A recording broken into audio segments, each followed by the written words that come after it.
L'histoire de Siloge commence à Bernay en 1929, une décennie après la Grande Guerre, période de profonde transformation pour le pays. Créée sous l'impulsion de 12 notables et entrepreneurs bernayens, soutenue par 108 actionnaires, l'entreprise s'appelle alors Société anonyme des habitations à bon marché de Bernay. Sous la présidence d'Alfred Herbert puis de Sylla Lefebvre, elle réalise dès le début des années 30 une soixantaine de logements pour satisfaire les besoins des familles encore mal logées. Les premières cités-jardins sortent ainsi de terre, préfigurant déjà les écoquartiers d'aujourd'hui. Dès sa création, celle qui deviendra Siloge se préoccupe d'allier confort de l'habitat, espace extérieur et proximité avec les infrastructures. En 1963, Gustave Héon, sénateur maire de Bernay et président du Conseil général de l'Eure, donne une nouvelle impulsion à l'entreprise. Elle incorpore alors un groupe composé de 2 sociétés d'économie mixte et d'une société privée, dans le but d'élargir l'éventail des financements destinés au logement social et devient une société anonyme d'HLM à compétence départementale.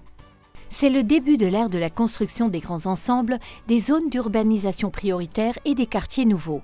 Dans cette phase de croissance démographique entre 1963 et 1986, Siloge construit 3600 logements dans l'Eure, plus particulièrement sur les villes de Bernay, Verneuil-sur-Avre et d'Évreux.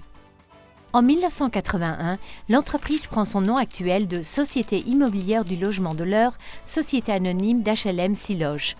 Pendant cette décennie, la Société des 3S, dont fait partie Siloge, va connaître de réelles difficultés économiques.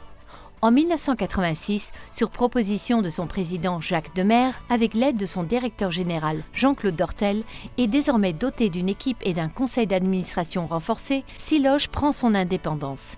Objectif, clarifier et affirmer son positionnement et assurer sa pérennité financière. 2 ans plus tard, c'est Jean Quinton qui succède à Jacques Demers. Il achève en 1991 la reconstruction de Siloge avec la création du nouveau siège social, boulevard Champbaudouin à Évreux. Siloge va impulser pendant les années suivantes une dynamique nouvelle, grâce à une équipe fédérée autour de ce qui constitue, encore aujourd'hui, les valeurs phares de l'entreprise. La proximité avec le territoire, la valorisation du lien social, la qualité des constructions et le respect de l'environnement.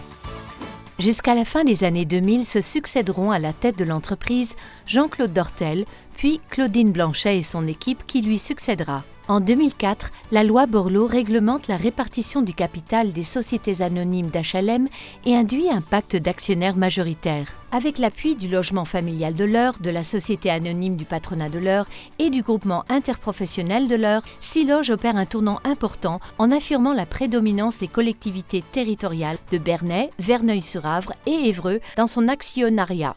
Un plan de stratégie patrimoniale est mis en place et il est ambitieux. Grâce à une vision prospective du patrimoine et avant-gardiste de l'urbanisme, Siloge restaure, Siloge déconstruit, Siloge reconstruit.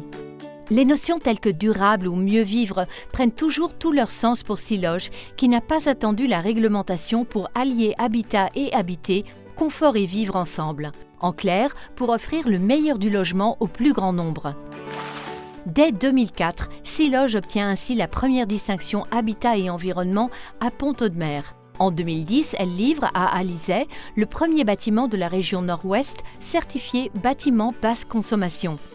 En généralisant la certification de ces réalisations, Siloge développe une expertise et une production largement tournées vers le développement durable.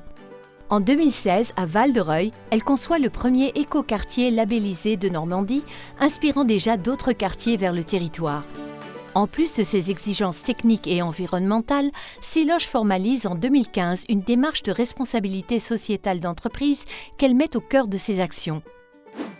Depuis 90 ans, Siloge fait évoluer son parc et la qualité de ses services de manière à répondre aux besoins spécifiques des territoires. Elle est ainsi présente sur plus de 100 communes à travers plus de 8000 logements et commerces. Aujourd'hui, Siloge poursuit sa lecture du monde et décrypte ses tendances sociétales. Mettre la qualité au cœur du logement, anticiper les enjeux de société, catalyser les nouveaux modes de vie, être plus proche du territoire, des habitants, voilà bien les chemins que Siloge continue de tracer pour avancer. Avec l'obligation de regroupement imposée aux plus petits bailleurs par la loi Elan, Siloge fait une nouvelle fois le choix de l'indépendance et de l'ancrage territorial en participant à la création d'une société de coordination normande. Un gage d'agilité, de cohérence territoriale et géographique, d'innovation technique, environnemental et social au service de son territoire. C'est cet esprit, porté par les gouvernances successives, qui constitue la marque de fabrique de Siloge depuis toujours et qui animera son futur.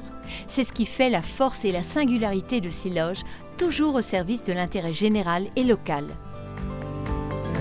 Siloge, avec nous, vous serez bien chez vous.